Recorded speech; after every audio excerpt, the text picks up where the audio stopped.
tapat, matatag at maaasahan balitang tama at totoo lamang dito sa Pilipinas Network.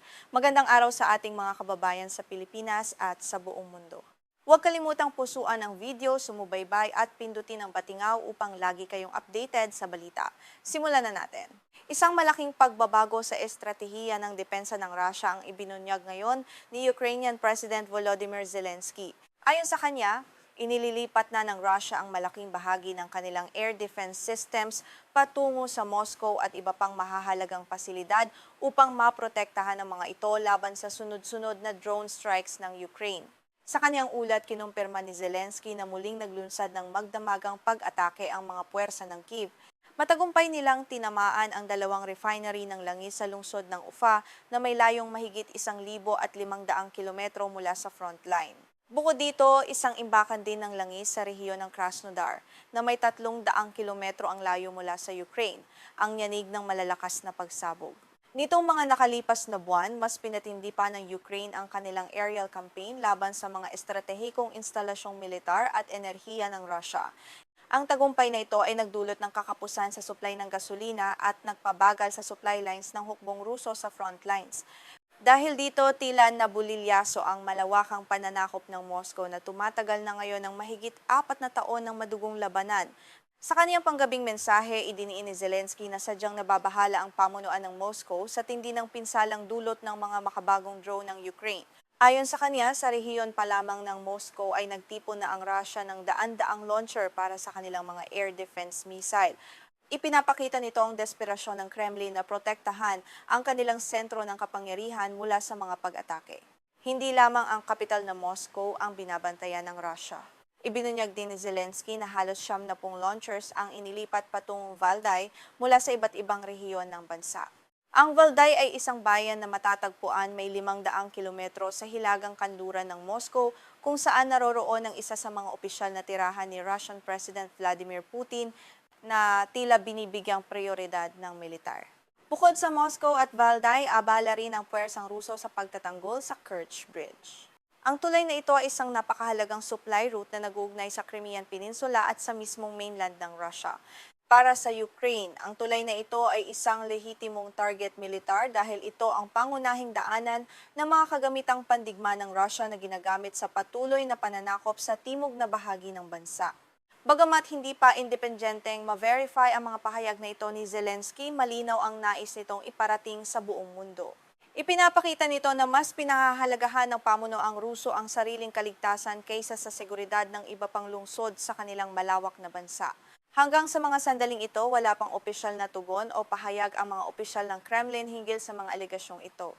Matatandang nitong buwan lamang matagumpay na narating ng mga makabagong Ukrainian drones ang Moscow at maging ang St. Petersburg ang ikalawang pinakamalaking lungsod sa Russia at tinubo ang bayan mismo ni Vladimir Putin. Kasabay nito, patuloy ang pagsisikap ng Ukraine na ganap na ihiwalay ang Crimea, ang estratehikong peninsula sa Black Sea na iligal na sinakop at inex ng bansang Russia noong taong 2014.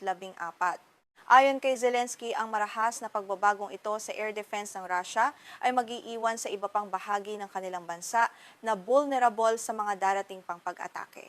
Ang mga makabagong long-range drone ng Ukraine ay mas nagiging sopistikado na ngayon at may kakayahang lumipad ng mahigit 1,500 kilometro na nagbibigay sa Kyiv ng kakayahang tumama sa mga target na dati ay hindi nila kayang abutin. Sa kaniyang talumpati, tuwirang sinisi ni Zelensky si Vladimir Putin sa patuloy na pagdurusa ng kaniyang sariling mga mamamayan. Sinabi niya na ang lahat ng suliraning kinakaharap ngayon ng Russia ay dahil lamang sa pagtanggi ni Putin na wakasan ang digmaan. Ayaw din namanong pakinggan ng Pangulo ng Russia ang mga panukala ng Ukraine para sa isang pulong, tapat na negosasyon at isang marangal na kapayapaan. Nauna nang inihayag ni Zelensky na handa siyang tanggapin ang isang walang kondisyong ceasefire na iminungkahi ni US President Donald Trump upang ganap ng matigil ang patayan. Gayunpaman, patuloy itong tinatanggihan ni Putin. Sa kabila ng halos isang taon na pagsisikap ng United States na mamuno sa mga negosasyong pangkapayapaan, wala pa ring nakikitang makabulugang progreso dahil sa paninindigan ng Kremlin. Sa kabilang banda, mapapansin ang malaking pagbabago sa tono ni Donald Trump patungkol sa liderato ng Ukraine. Si Trump na dati ay madalas bumatikos kay Zelensky ay nagpahayag kamakailan na ang Ukrainian leader ay matapang at maayos na pinamumunuan ang kanyang bansa sa gitna ng digmaan. Ang pahayag na ito ay nagbibigay ng bagong pag-asa sa Kyiv para sa patuloy na suportang militar mula sa Washington sa hinaharap. Ibinahagi rin ni Zelensky na nakakuha siya ng mga pangako ng pangmatagalang suporta mula sa mga dayuhang kaalyado sa nakaraang G7 summit kung saan dumalo rin si Trump. Ang mga ipinangakong tulong pinansyal at militar na ito ay malaki ang maitutulong upang mas mapalakas pa ng bansa ang kanilang pinaigting na kampanya, lalo na sa pagbuo at produksyon ng mga makabagong teknolohiyang pandigma.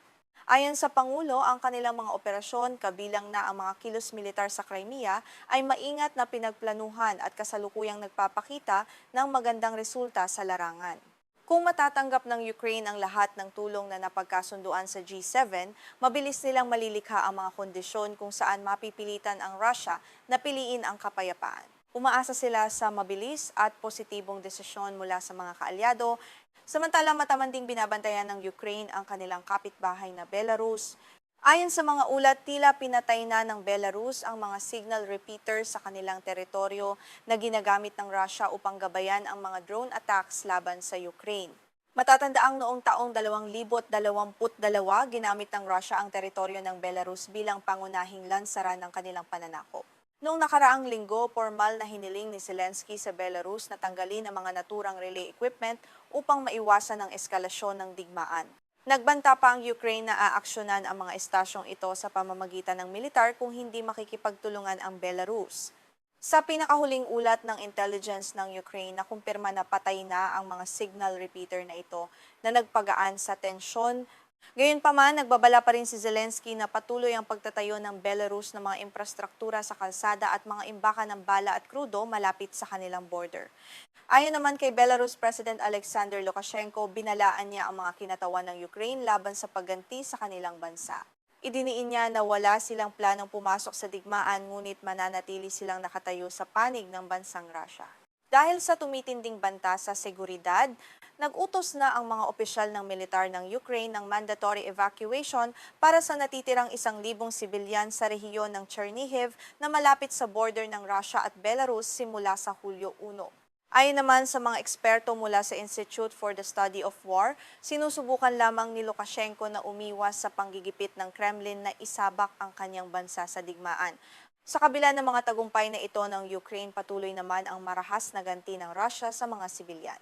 Nagpakawala ang Russia ng 1 ballistic missile at 70 long-range drones magdamag kung saan tinamaan ang isang gasolinahan sa hilagang silangan ng Sumy region na nagbunga ng pagkasugat ng 4 na tao.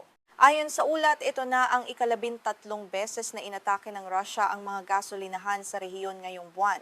Sa pinakahuling balita, hinarang ng French Navy sa Mediterranean ang isang oil tanker na pinaghihinalaang bahagi ng tinatawag na shadow fleet ng Russia na umiiwas sa mga pandaigdigang parusa. Ang barkong ito na naglalayag sa ilalim ng watawat ng Cameroon ay nanggaling sa pantalan ng Primorsk. Patuloy naming babantayan ang mga kaganapang ito.